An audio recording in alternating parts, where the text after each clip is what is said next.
Hello and welcome to Tech Britain TV. My name is Imran Azam and we're very fortunate to be joined by Emma Mulqueeny, who's just been speaking at the Silicon Beach 2013 event here in Bournemouth.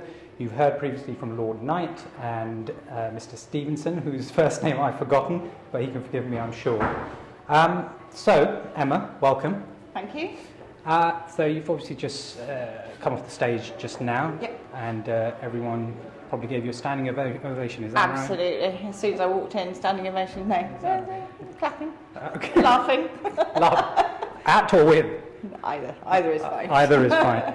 Okay, so you are a digital entrepreneur, and there seems to be quite a few of these about, and I think that's for others to judge, right? But it says here, digital communications leader with a passion for building tangible open networks for positive change through technology. Mm-hmm. Can you tell us about Rewired State? Yes, I can. So Rewired State is 5 years old now. I started it in 2009 as I was doing it in my spare time, basically just running hack days. I ran an event in March called National Hack the Government Day, which was just, the idea was to get a whole bunch of developers together with government ministers and advisors and show them what happened if they opened their data and developers got their hands on it. What would they create? Would it be something that would scare them, or would it be something that would actually be useful? So we did that. That was great. And then more and more departments came to us and said, "Can you run a hack day for us?" And then the following year, it started to become outside the public sector and went into the private sector. And then I couldn't work anymore because I was working so many hack days. And so for the last 5 years, it's grown from running one event, which the purpose was just to encourage government to open its data, to now we run hack days and modding days as a part of R&D for commercial clients. So what we do. So for people who are not attuned to the world of hacking and what can happen, give us an example.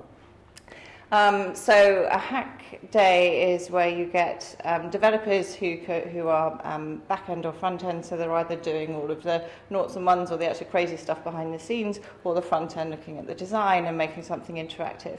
And they will look at a challenge that has been set by a client or by government or by something they actually just want to find a solution for, and then they will build over the course of 2 days, usually a weekend, working together in self-selecting groups, and they will build a number of solutions to a set problem within a short space of time, as I said, usually 24 hours, and then they present back at the end of that a whole load of prototypes that they've built. And so it's just, it's just rapid hacking.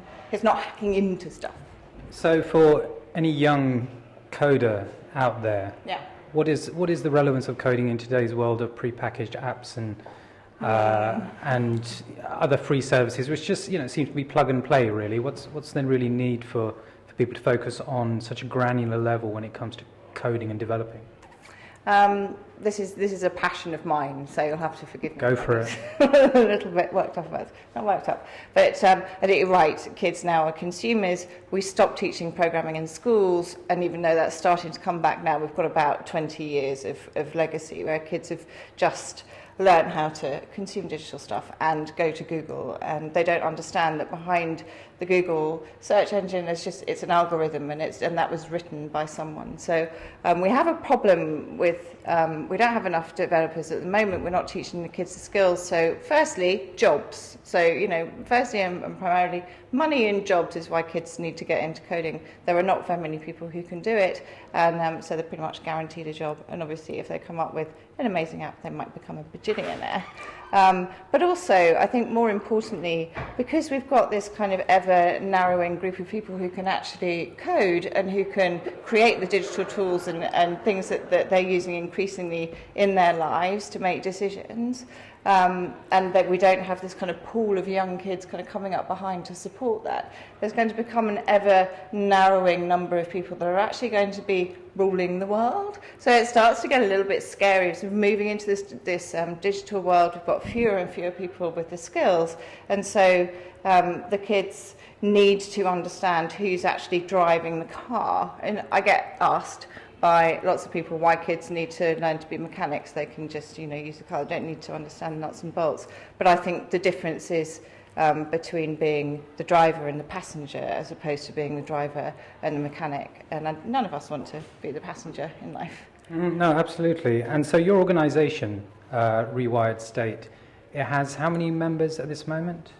In Rewired State, we have just over 1,000 developers who are 19 and over, and we have another just over 1,000 developers in Young Rewired State who are 18 and younger. And our youngest developer who came to an event called the Festival of Code we ran this summer was 5. Wow. She came with her elder brother and she just sat there working with blocks. Brilliant. Whatever she produces, I'll invest in, I think. So what's the, there's obviously a focus on youth here. yeah. What's the reason for focusing really on the younger generation?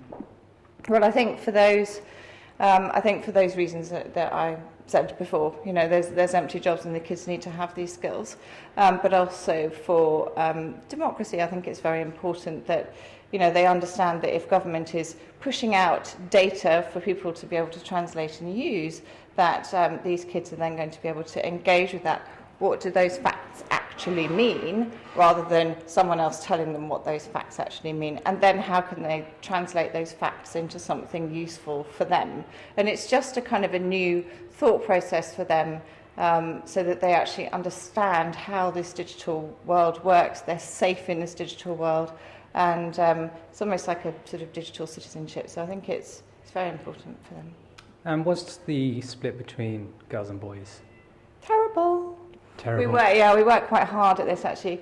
At the beginning, 5 years ago, when we started running youth-specific events, you know, we really worked quite hard to find 50 kids in the whole of the UK that could code, and it took 3 months to find them. They were all boys except for one girl, and at that point I wasn't worrying about the gender split. But as we've kind of grown, and I've seen that we can kind of pull them in younger, and attract them because we're kind of doing cool stuff, they want to be with their mates, so the girls are starting to come. But it's terrible. It's terrible in Rewired State, so the grown-up girl developers are just not there, and if they are there, you know, they're very busy and they don't really want to kind of spend their spare time coming to these hack days and actually speaking on stage. Not comfortable. So what do you think the barrier is for young women, young girls who, I mean, it's not the only industry which seems to be male dominated, but then again, this is not a traditional industry in the same way that, say, engineering is. Engineering is quite male dominated. So what do you think the barriers are? I mean, do you subscribe to the kind of certain things are suited to certain genders, or that is to do with kind of our cultural environment? I think it's actually to do with the girls' kind of learning and brains, because I think when they actually become inquisitive about this stuff is when they're in junior school, so kind of, you know, years 1 to 7, and they become inquisitive. They cast around, you know, at school, their parents, to look for, you know, I want to make a game, I want to know how this works, I want to do a better game with mushy monsters, or I want to be able to do this, rather than just working out how to cheat. And they can't find any response to that. The boys don't get inquisitive until later. And so they go into senior school, the girls go into senior school, and there's huge pressure to conform. No one wants to be different. And it's far worse when you make that step into senior school. So if you've not learnt, and you're a girl, in years 1 to 7, I run this campaign called Year 8 is Too Late. So from year 8 onwards, we've lost them. But if you give them the skills in years 1 to 7, which is very easy, then they're far more likely to take that forward into senior school and then forward through the rest of their career, whether it's a job or whether it's just something they do for fun. So you slipped through the net, basically, didn't you? My dad was a geek. Okay. Always helps. Emma, thank you very much for taking the time to join us. I know you've got to shoot off. So that's Emma Mulqueeny, who is head of Rewired State. I remembered that. We'll be getting back to you later on in the day with other interviews. We've got Dave Burst coming up shortly of Addictive, who's just been on stage as well. So we'll see you back shortly. Thanks.